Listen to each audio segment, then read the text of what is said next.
ஆண்டவராக இயேசு கிறிஸ்துவுக்குள் மிகவும் அன்பாக நேசிக்கப்பட்ட அன்புக்குரிய சகோதர சகோதரிகளே, உங்கள் யாவருக்கும் அன்பின் வாழ்த்துக்கள்.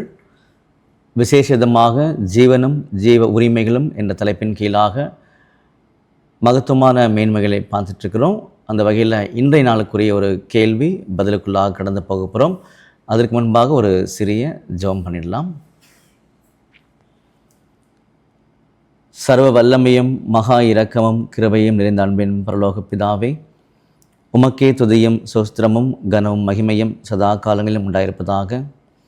பிதாவே, விசேஷமாக எங்களுடைய வாழ்நாட்களில் ஜீவனும் ஜீவ உரிமைகளும் என்ற தலைப்பின் கீழாக உம்முடைய மகத்துவமான உண்மைகளை கேட்கும்படி நீ செய்த தயவுக்காக நன்றி செலுத்துகின்றோம்.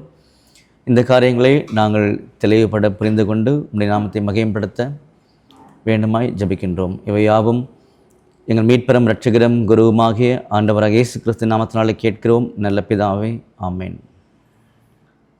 அன்புக்குரிய சகோதர சகோதரிகளே, 1905 வருஷத்தில் கேட்கப்பட்ட ஒரு கேள்வி.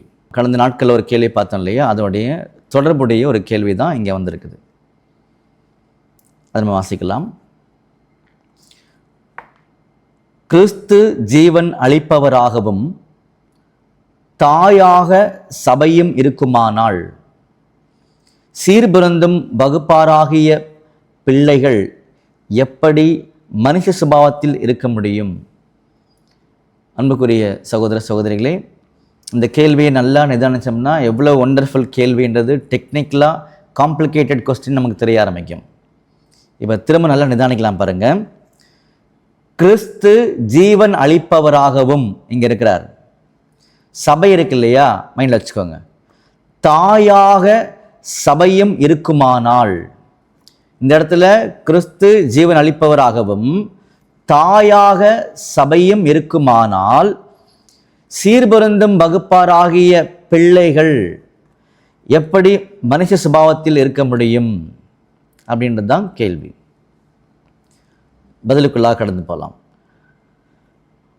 பூமியை பொறுத்தவரையில் இது சுவிகாரம் எடுப்பதாகும்.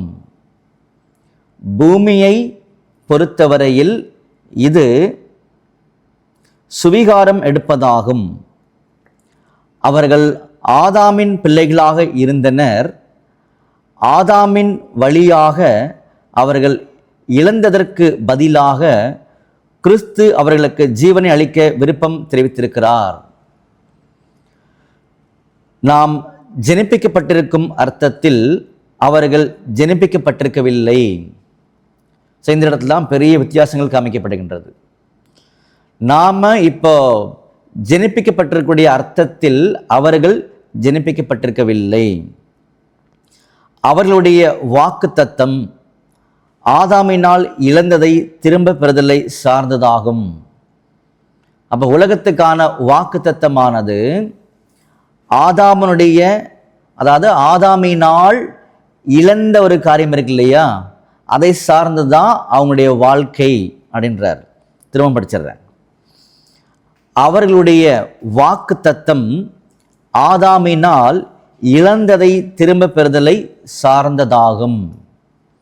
இரண்டாம் ஆதாம் முதலாம் ஆதாமின் இடத்தை எடுத்துக்கொள்ள வேண்டியிருக்கிறது. இரண்டாம் ஆதாம் முதலாம் ஆதாம் இடத்தை எடுத்துக்கொள்ள வேண்டியிருக்கிறது. உலகத்தாருக்காக கிறிஸ்துவின் ஜீவனை ஒப்பு கொடுக்க வேண்டியிருக்கிறது. உலகத்தாருக்காக கிறிஸ்துவின் ஜீவனை ஒப்பு கொடுக்க வேண்டியிருக்கிறது. இல்லை என்றால் அவர்களுக்கு வேறு எதுவுமே இருந்திருக்காது. இல்லை என்றால் அவர்களுக்கு வேறு எதுவுமே இருந்திருக்காது அப்படின்னு சொல்லி முடிக்கிறார். சரிங்களா? அப்போ இந்த பதில் நம்ம படிச்சிட்டோம், கேள்வியும் படிச்சிட்டோம். ஒரு வார்த்தையை நம்ம கொஞ்சம் கரெக்டாக புரிஞ்சுக்கிட்டோம் அப்படின்னா எல்லாமே கரெக்டாக மேட்ச் ஆகிடும். பூமியை பொறுத்தவரையில் இது சுவீகாரம் எடுப்பதாகும். அடாப்டட் சைல்டு, பார்த்தீங்களா, ஒரிஜினல் சைல்டு கிடையாது, அடாப்டட் அப்படின்னு பார்க்குறோம். அப்போது தத்தெடுப்பதுன்னு அர்த்தம். ஸோ அது போல தான் உலக ஜனங்களை இந்த ஆசீர்வாதங்கள் அணுகப் போவதே தவிர ஒரிஜினலாக சபைக்கான ஆசீர்வாதம் மாதிரி இது கிடையாது அப்படின்ற காரியம் என்ன பண்ணுறாருன்னா இங்கே புரிய வைக்கிறார். அன்புக்குரிய சகோதரர்களே, இந்த காரியங்களை குறித்து நம்ம இன்னும் அதிகமாக தியானிக்கலாம். ஒரு சிறிய ஜெபம் பண்ணி இந்த காரியங்களை முடிச்சிடலாம். சர்வ வல்லமையும் மகா இரக்கமும் கிருபையும் நிறைந்த அன்பின் பரலோக பிதாவே, உமக்கே துதியும் சோஸ்திரமும் கனமும் மகிமையும் சதா காலங்களிலும் உண்டாயிருப்பதாக. பிதாவே, இப்பொழுதும் கூட எங்களுடைய ஆண்டவராக இயேசு கிறிஸ்து பெற்றிருந்த ஜீவனை குறித்து ஒரு சில விளக்கங்களை நாங்கள் கேட்டிருந்தோம். இந்த காரியத்தை குறித்து நாங்கள் இன்னும் அதிகமாக தியானிக்கவும் நிதானிக்கவும் தேவன் தாமே கிருபை செய்ய வேண்டுமாய் ஜெபிக்கின்றோம்.